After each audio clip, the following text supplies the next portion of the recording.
Well, new data from the province shows the percentage of foreign buyers is up across the Metro Vancouver real estate market. With a little more analysis, we are joined by Tyler Orton with Business in Vancouver. So, Tyler, what does this mean for us? Well, it means that the foreign buyers tax that was introduced last summer in August of 2016, it really has not been effective. Spoke to John Bunting. He is the BC leader of real estate for PwC. They're out with a new report examining real estate trends across Canada, and they note very much that within British Columbia, this foreign buyers tax has not accomplished the goal of cooling off the market the way the previous provincial government had hoped it would. We're also looking at other mechanisms that different levels of government have introduced, say the stress tests on mortgages from Ottawa. Again, we still see prices creeping upward, rebounding from an effect that we had last year. At this point, Finance Minister Carol Taylor, she says that everything's on the table. They're going to continue to analyze the impacts of foreign speculation as well as this foreign buyers tax. But at this point, there has to be something else that the government can put forward, because at this point, it's not being effective what we're seeing at right now.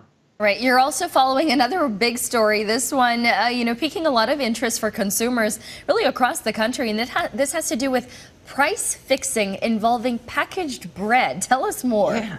Well, the Competition Bureau says that it's investigating concerns that there might be some sort of collusion going on between competitors here. We even have Loblaw. This is the owner of Shoppers Drug Mart, the superstore chains as well. They've come out and acknowledged that there is an ongoing investigation across the industry with regards to this. We also have George Weston Limited. This is a distribution company. Metro Incorporated, one of the largest grocers in Ontario and Quebec. They're all coming out and saying, okay, we are aware of this, but other than that, they're keeping entirely mum on this investigation. Something like this would involve competitors going back and forth, contacting each other and saying, hey, what if we set a certain price? It might be a little bit inflated, and we have reassurance that the other competitors won't be undercutting us at this point.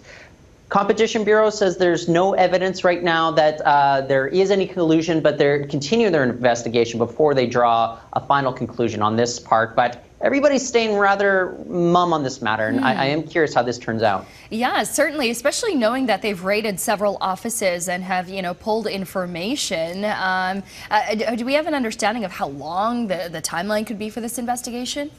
Well, what I've seen with other Competition Bureau investigations is these go on for months. I would not expect any updates, at least from the government side of this, within the coming weeks. We might have the industry come out, want to make some sort of PR move and say that they're on top of it. I would expect to have more details coming out from the industry before I do from the Competition Bureau. Interesting. All right, Tyler Orton with Business in Vancouver. Thanks, Tyler.